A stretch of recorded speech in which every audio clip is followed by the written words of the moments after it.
ప్రతిసారి వెంకటేశ్వర స్వామి దర్శనంతో పాటు చుట్టుపక్కల ఉండే ప్లేసెస్‌లో 1 ఆర్ 2 ప్లేసెస్ ఏమైనా కవర్ చేద్దాం అనుకుంటాం. కానీ అదే 2 డేస్‌లో మనం అరౌండ్ 10 ప్లేసెస్ కవర్ చేయొచ్చు. నేను ఈసారి మొత్తం 3 డేస్ తిరుపతి ట్రిప్ వేశాను. అందులో నేను కంప్లీట్ 12 ప్లేసెస్ విజిట్ చేశాను. Including Tirumala and Tirupati. And తిరుపతికి కొంచెం దూరంలో ఇంకో 2 ప్లేసెస్ ఉన్నాయి.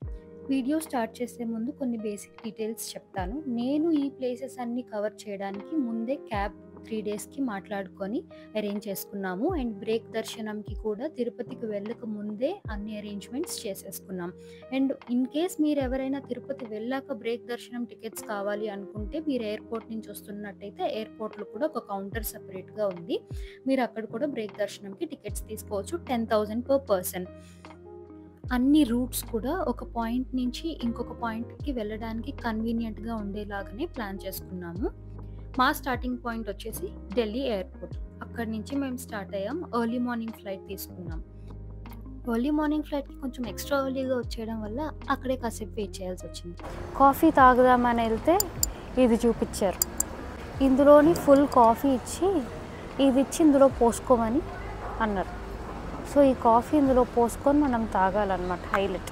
ఫస్ట్ కప్ వేసుకుంటున్నప్పుడైతే సగం బయటే ఒలిగింది. ఇది సెకండ్ కప్. పర్ఫెక్ట్. సో బేసిక్గా కాఫీ ప్రైస్ కన్నా దీనికి ఇచ్చిన డబ్బులు ఎక్కువ మనం.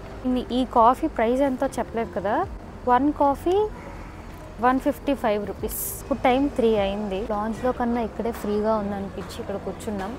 కానీ ఎవ్రీ గంటకి ఖాళీ ఎలా టైంపాస్ చేయాలో అర్థం కాక 5:45 ఫ్లైట్కి 1 o'clock ఎయిర్పోర్ట్కి వచ్చేసాం.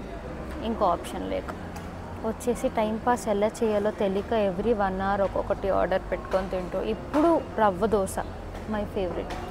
రవ్వ దోశ ఆర్డర్ పెట్టుకొని వెయిట్ చేస్తున్నాం అన్నమాట.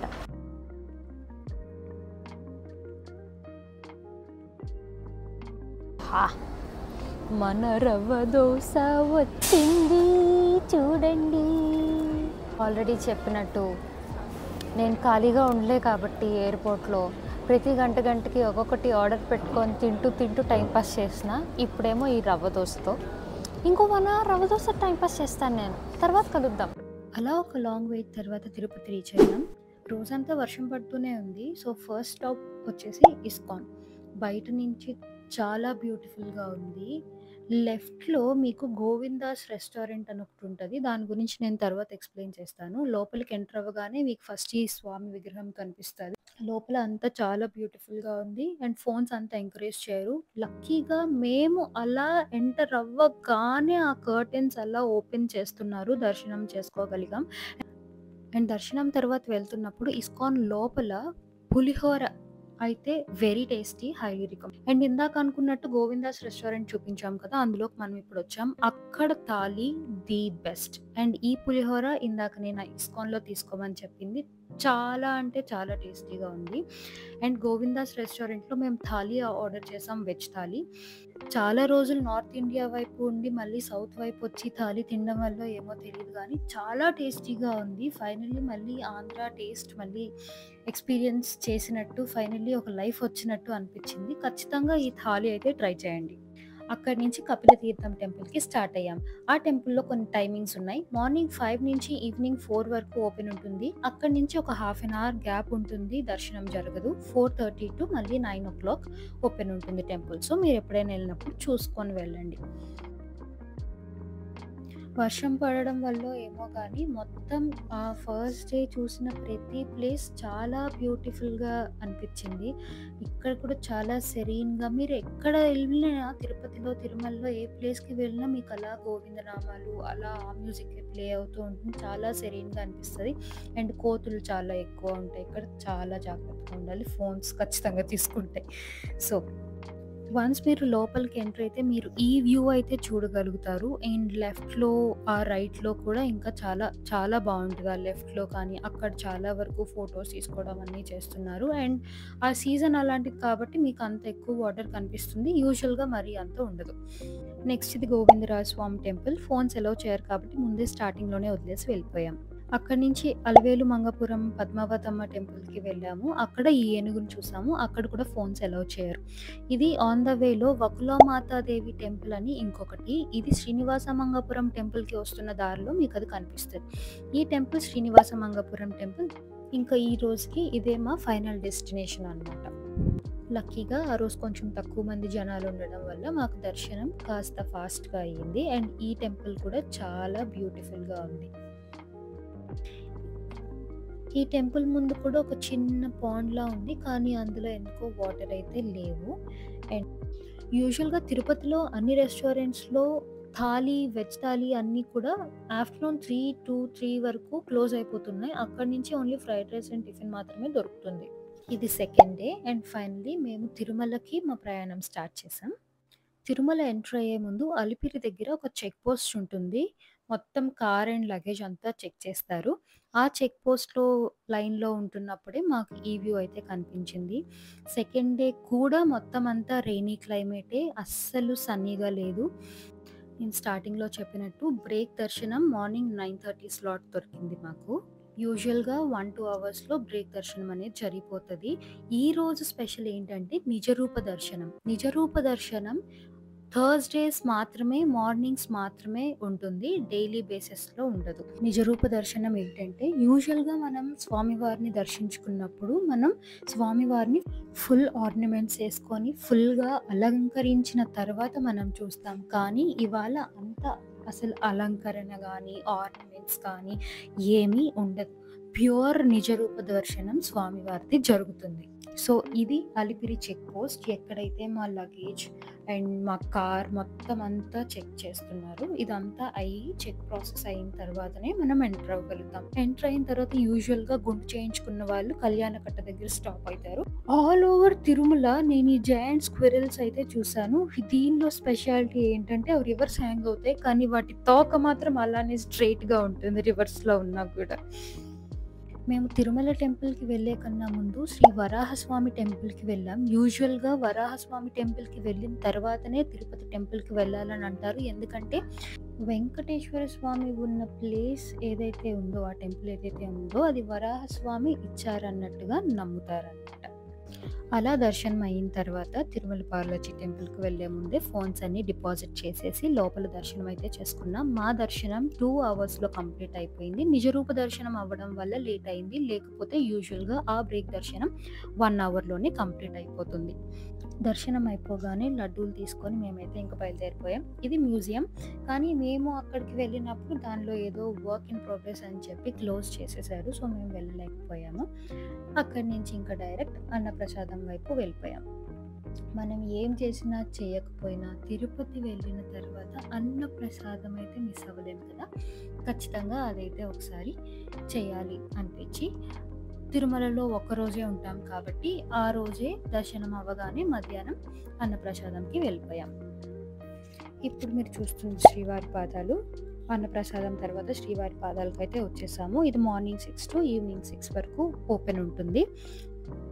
చాలా తక్కువ స్టెప్సే ఉంటాయి. ఆ పైన మీరు అక్కడ చూస్తున్నారు కదా! అక్కడ శ్రీవారి పాదాలు ఒక బాక్స్ ట్రాన్స్‌పరెంట్ గ్లాస్ బాక్స్‌లో పెట్టి శ్రీవారి పాదాలైతే మనకు అక్కడ కనిపిస్తాయి.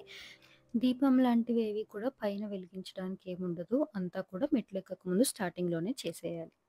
అక్కడి నుంచి ఇంక డైరెక్ట్ శిలాతోరణంకి బయలుదేరాం. శిలాతోరణం ఏంటంటే వెంకటేశ్వర స్వామి తిరుమలలోకి అడుగుపెట్టిన ఫస్ట్ ప్లేస్ లాగా భావిస్తారనమాట. మీరు చూస్తున్న ఈ రాక్‌ని న్యాచురల్ ఫార్మేషన్‌గా శ్రీవారు ఎంటర్ అయిన స్టార్ గేట్‌గా కూడా అంటూ ఉంటారు. మొత్తం అంతా యూనిక్ రాక్ ఫార్మేషన్స్ అదంతా న్యాచురల్‌గా ఫార్మ్ అయిన రాక్‌గా అక్కడ నమ్మకం.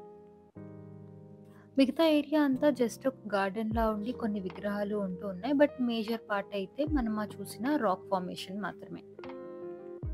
అలా శిలాతోరణం చూడగానే అక్కడి నుంచి పాప వినాశనంకి వెళ్దామని అనుకున్నాము. పాప వినాశనంలో నమ్మకం ఏంటి అంటే అక్కడ వచ్చే హోలీ వాటర్ కింద ఆ నీళ్లు చల్లుకుంటే మనం చేసిన పాపాలన్నీ పోతాయి అన్న ఒక నమ్మకం. తిరుమల మొత్తం మనం ఎక్కడికెళ్ళినా ఇలాంటి సీన్స్ అయితే కనిపిస్తూనే ఉంటాయి. అండ్ పాప వినాశనంకి వెళ్తున్న దారిలో ఈ పర్టిక్యులర్ ప్లేస్ చిన్న లేక్‌లా ఉంటుంది. చాలా బ్యూటిఫుల్‌గా ఉంటుంది. అండ్ స్పెషల్లీ ఆ రోజు ఆ క్లైమేట్ వల్ల ఇంకా బ్యూటిఫుల్‌గా ఉంది. మీరెప్పుడైనా తిరుమలలో ఉన్నప్పుడు పాప వినాశనంకి వెళ్ళే రూట్‌లో మీరు వెళ్తున్నట్టయితే అది చూడొచ్చు. దారిలో ఇది వేణుగోపాల స్వామి టెంపుల్. కానీ మేము టైం లేక ఇంక వెళ్ళలేదు. డైరెక్ట్ పాప వినాశనంకైతే వెళ్ళాం. ఎంటర్ అవ్వగానే కాస్త వాక్ ఉంటుంది లోపలికి. అండ్ కొంచెం స్టెప్స్ దిగితే ఈ వ్యూ అయితే మనకు కనిపిస్తుంది పాప వినాశనంలో. అండ్ ఆ లెఫ్ట్‌లో పడుతున్న వాటర్‌ని తీసుకొని మన పైన చల్లుకుంటే మనం చేసిన పాపాలన్నీ పోతాయి అని ఒక నమ్మకం. అక్కడి నుంచి మేము జపాలి వెళ్ళాము. జపాలి ఏంటి అంటే హనుమంతుడు జన్మించిన ప్రదేశం.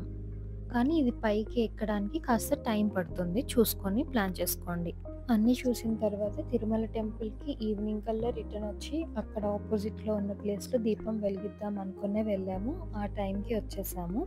ఆల్సో రోజు ఈవినింగ్ తిరుమల టెంపుల్ దగ్గర ఉత్సవమూర్తిని ఇంకా 2 ఏనుగుల్ని మనం చూడొచ్చు. ఇప్పుడు మనం చూస్తుంది ఉత్సవమూర్తి. ఈ ఉత్సవమూర్తిని మాడ వీధుల్లో రోజు ఈవినింగ్ తిరుమల టెంపుల్ దగ్గర నుంచి స్టార్ట్ అయ్యి మాడ వీధుల్లో ఊరేగింపు చేస్తారు. ఇన్ కేస్ మనకి ఆ రోజు దర్శనం అవ్వకపోయినా సాయంత్రం ఉత్సవమూర్తి దర్శనం అయితే ఖచ్చితంగా దొరుకుతుంది. ఇక్కడ కూడా జనాలు బాగానే ఎక్కువ ఉంటారు. ఎక్కడ ఖాళీ అయితే దొరకదు. బట్ ఉత్సవమూర్తినైతే మనం చూడగలుగుతాం తప్పకుండా. ఇక్కడ మీరు చూస్తున్నారు కదా 2 ఏనుగులున్నాయి. ఉత్సవమూర్తి ఊరేగింపప్పుడు ఈ 2 ఏనుగులతో పాటు ఉత్సవమూర్తిని కూడా తీసుకొనెళ్ళి ఊరేగిస్తారు. ఈ 2 ఏనుగులైతే చాలా ఫ్రెండ్లీగా ఉంటాయి. దగ్గరికి ఎవరైనా ఎళ్ళినా కూడా బ్లెస్ చేస్తాయి. అండ్ 2 సింక్‌లో ఎక్సర్‌సైజ్ చేస్తున్నాయి. కరెక్ట్‌గా ఉత్సవమూర్తి ఊరేగింపు ముందు చాలా పెద్ద వర్షం పడింది. ఇంకా కాసేపు అలా వెయిట్ చేసిన తర్వాత తగ్గంగానే ఊరేగింపయితే స్టార్ట్ అయిపోయింది. ఉత్సవమూర్తి ఊరేగింపు అనేది ఒక బ్లెస్సింగ్ అనిపించింది నాకైతే. ఎందుకంటే తిరుమల వెళ్ళిన ప్రతి ఒక్కళ్ళకి ఆ దర్శనం కలిగే పాసిబిలిటీ ఉండేలాగా ఇక్కడ మాడ వీధుల్లో మొత్తం అంతా ఊరేగింపు చేస్తారు. ప్రతి ఒక్కళ్ళకి చాలా దగ్గర నుంచి చూసే ఛాన్స్ కూడా వస్తుంది. లిటరల్లీ ఇంత దగ్గర నుంచి చూసే ఛాన్స్ వస్తుంది. నేను అక్కడ నించున్నాను. నేను నించున్న దగ్గర నుంచి చాలా క్లియర్‌గా చూడగలిగాననమాట. వచ్చే ఏ ఒక్కళ్ళు డిసప్పాయింట్ అవ్వకుండా ప్రతిరోజు ఒక దర్శనమైతే ఖచ్చితంగా జరిగేలాగా ఈ ఉత్సవమూర్తి ఊరేగింపయితే భక్తుల్ని అస్సలు డిసప్పాయింట్ చేసే కాన్సెప్ట్ లేకుండా ఉంటుంది. ఈ దర్శనం అయిపోగానే మేమింక తిరుపతి వెళ్దామని స్టార్ట్ అవుదాం అనుకున్నాం. కానీ మళ్ళీ వర్షం పడడం దగ్గర మేము ఒక టెంట్ కిందకెళ్ళాం. అక్కడికే ఈ ఏనుగులు కూడా వచ్చి అదే టెంట్ కింద వర్షంలో తడవకుండా వీటిని కూడా ఉంచారు. ఫోటోస్ అయితే అస్సలు తీయనివ్వట్లేదు ఏనుగులకక్కడ. సో, నా సెకండ్ డే తిరుమలలో ఇలా అయింది. మొత్తం చాలా ప్లేసెస్ చూసాను. అండ్ చాలా మంచి దర్శనం అయితే అయిపోయింది. డే 3 మేము ఓన్లీ 2 ప్లేసెస్ కవర్ చేసాం. ఎందుకంటే అవి తిరుపతి నుంచి కాస్త దూరం వెళ్ళాలనమాట.